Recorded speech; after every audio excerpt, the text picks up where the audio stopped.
Video number 7. I said I was going to make a video when I'd done the second layer of plasterboard, but I literally finished the second layer of plasterboard like 2 days before the electrician was meant to come, and I had a couple of things I need to sort for him. Had to tidy the place because it was full of offcuts and things like that.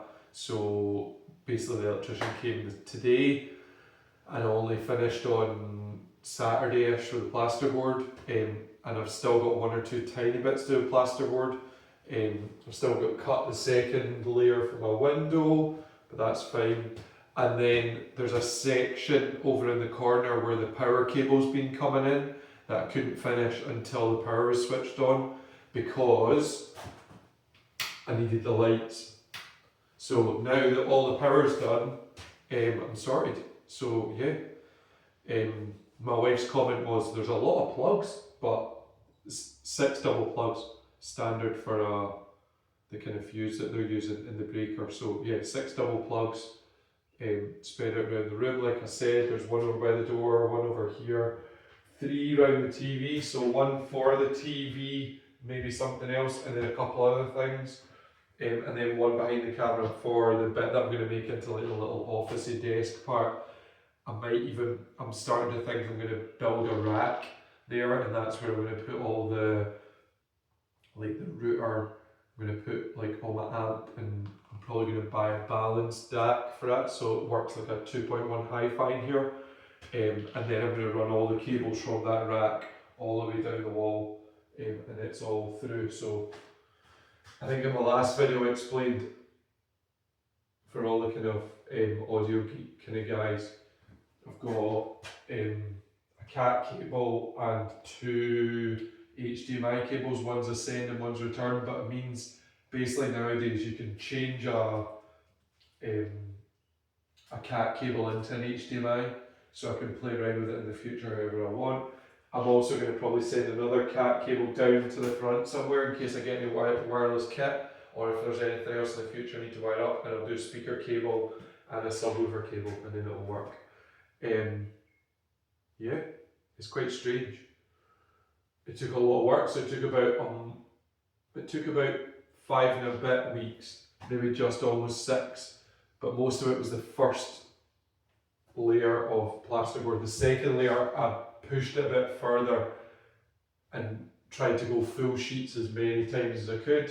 That worked most of the time. I made a couple of mistakes with the spotlights. You might be able to see in the corner.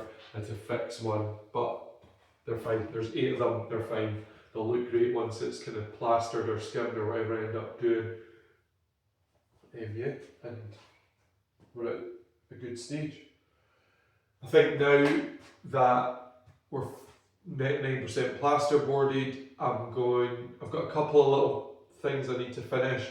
I'll finish the back wall with the plasterboarding because that needs done, and then I'm going to do a lot of filler this week, just fill in gaps, and then I'll sand it.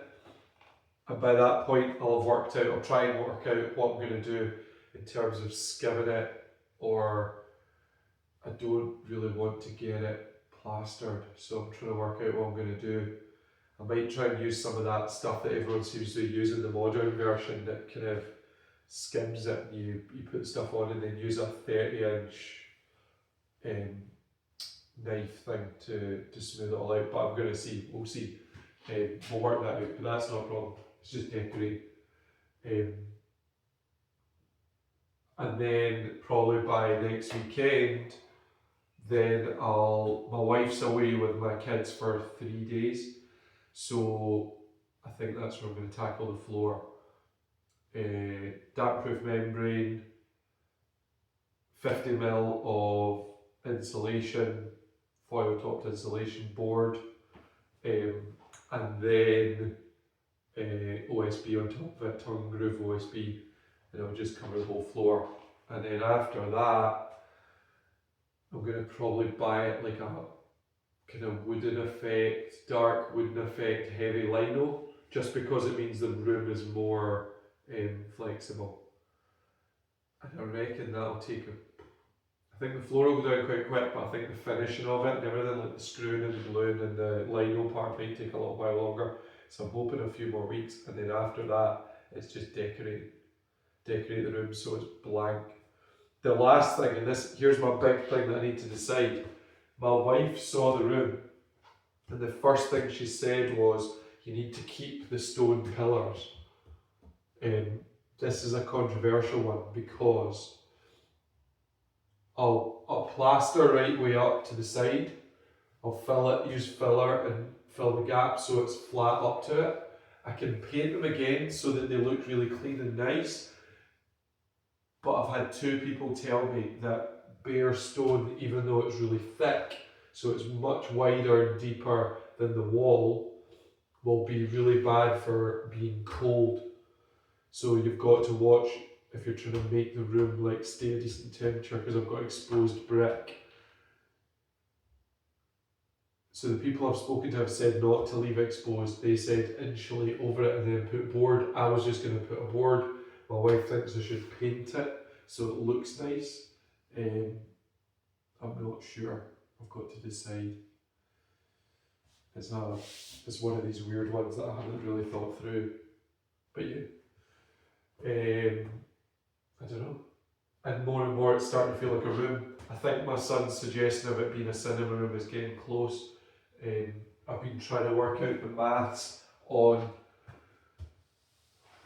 what's the best way to put a TV on the wall, what's the best size of piece of wood to put on the wall, and then how big a TV can we fit in, but as well have corner bass traps. From really quickly looking at it, you can get an 85-inch TV and that'll take up about 2/3 of the wall, and then it'll still have enough space for corner bass traps, and it'll still have enough space at the bottom to like put anything in front or like nice them out. And probably all I would do is put a board that covers 2/3 of the wall, like all the way from one stud to the other and down and round the plug here. And just, 85, 86 inch. But we'll see. I don't know. That's maybe the last thing I'm going to buy if I do it. I might just go for a year of using the TV that I've got, and then make the room work, make it sound right. I've got lots of ideas about speakers, which means I'm going to wait till everything's finished before I try and get the speakers I want, because I know I'll just blow my budget on speakers if I'll go look at speakers. So I'm going to get everything else to work, all the electronics, the cabling and everything, to be really happy with the room before I start looking at speakers. Because the speakers I want, the only place I can afford them is if I go to Holland, which is crazy. So yeah, I'm basically going to get the room right and decide I'm ready and then go and buy the speakers. So yeah, that's the last part of my project. But yeah, double insulated, double plasterboarded, fully stud walls. Just need to do a filler now, and then I kind of batter on with the floor. I'll keep you posted. This is stage 6 or 7. It's video 7. I think I'm about, in my head on my list, I was at stage 7 by now, and there was only 10 or 11 stages. There was about 11. So I think the electrics and these amazing lights, which I'm really impressed with, are going to change everything. It makes it feel like a room. Okay, right. Now you have to take it easy on me when you see that this room is like the most wavy roof ever. Some of it's high, some of it's low, some of it's up, some of it's down, none of it's even, but that's what I have to deal with. So if you've got any ideas or suggestions, put them in the comments, but I'll keep showing you what I'm doing as I do them, while in a bit of decision making and all these things, and hopefully the filler stage goes well this time.